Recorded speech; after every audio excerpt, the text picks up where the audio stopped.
کسی شہر میں ایک لکڑہارا نہایت مفلس و نادار رہتا تھا۔ وہ ہر روز جنگل سے لکڑیاں کاٹ کر لاتا اور فروخت کر کے وہ مشکل اپنا اور اپنے بچوں کا پیٹ پالتا تھا۔ افلاس سے تنگ آ کر ایک روز اس نے اپنی بیوی سے کہا کہ برائے روزگار شہر جاتا ہوں، عجب نہیں کہ پروردگار رحم فرمائے اور ہماری مصیبت دور ہو۔ یہ کہہ کر لکڑہارا معاش کی تلاش میں دوسرے شہر گیا، لیکن بدقسمتی سے وہاں بھی تقدیر نے ساتھ نہ دیا۔ ہر وقت دل میں سوچتا کہ کچھ پیسے ہو جائیں تو اپنے شہر جاؤں اور بال بچوں کی خبر لوں، لیکن کچھ نہ ہو سکا۔ اسی فکر و پریشانی میں 12 سال بیت گئے اور اس عرصے میں نہ تو اس نے بال بچوں کو کچھ بھیجا نہ ان کی خبر لی۔ لکڑہارے کی بیوی اپنے خاوند کے چلے جانے کے بعد کچھ دنوں تک اسی فکر میں رہی کہ میرا خاوند خرچ بھیجے گا، لیکن جب اس نے عرصے تک خبر نہ لی اور اس بیچاری پر فاقے گزرنے لگے تو لاچار ہو کر اس نے وزیر کے محل میں جاروب کشی کی نوکری کر لی اور اپنا اور اپنے بچوں کا پیٹ پالنے لگی۔ ایک روز لکڑہاری نے خواب میں دیکھا کہ میں وزیر کے محل میں جھاڑو دے رہی ہوں کہ یکا یک مولا وقائے دو جہان جناب امام جعفر صادق علیہ السلام اپنے حساب کے ساتھ سینے خانہ وزیر میں تشریف لائے ہیں۔ آپ نے اپنے حساب کی طرف متوجہ ہو کر فرمایا، آج کیا تاریخ ہے اور کون سا مہینہ ہے؟ صحابہ نے عرض کیا، یا مولا آج شب 22 رجب المرجب ہے۔ تب حضرت نے اپنی زبان سے بیان فرمایا کہ کوئی شخص کیسی ہی مشکل میں مبتلا ہو یا کسی ایسی حاجت نے پریشان کر رکھا ہو، حسب دستور 1.25 سیر میدے کی پوریاں پکا کر 2 کنڈوں میں رکھ کر ہمارے نام کی نظر 22 رجب بوقت صبح نماز سے فارغ ہو کر دلوائے اور حق سبحانہ تعالیٰ کی درگاہ میں ہمارے واسطے سے حاجت طلب کرے۔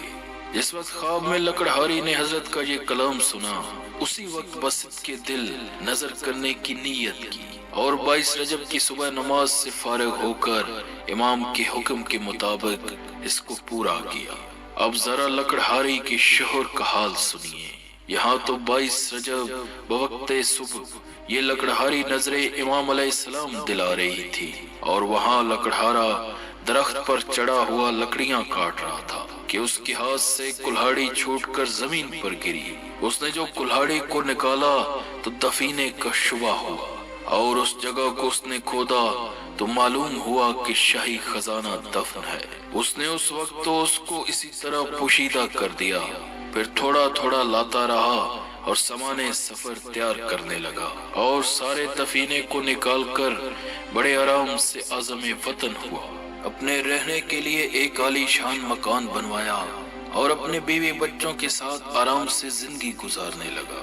ایک روز لکڑہاری نے اپنے شوہر سے آپ بیتی بیان کی۔ جب اس نے مہینے کی تاریخ اور وقت بتایا تو وہ وہی وقت اور وہی دن تھا جب لکڑہارے کو خزانہ ملا تھا۔ لکڑہارا بھی صدقے دل سے ایمان لے آیا۔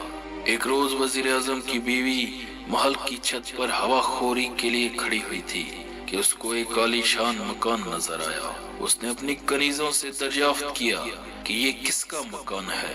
کنیزوں نے بتایا اس لکڑہارے کا جس کی بیوی یہاں جاروب کشی پر ملازم تھی۔ یہ سن کر وزیر اعظم کی بیوی نے لکڑہارے کی بیوی کو بلایا اور اس سے حالات دریافت کیے۔ اس نے تمام حالات بیان کیے، مگر وزیر اعظم کی بیوی کو یقین نہ آیا، بلکہ دل میں یہ خیال آیا کہ اس کے شوہر نے رازنی کی ہے جس کی بدولت مالدار ہوا ہے۔ وزیر کی بیگم کا یہ خیال فاسد دل میں لانا تھا کہ اسی وقت وزیر اعظم پر مصیبت آئی کہ وزراء میں ایک وزیر اس کا دشمن تھا۔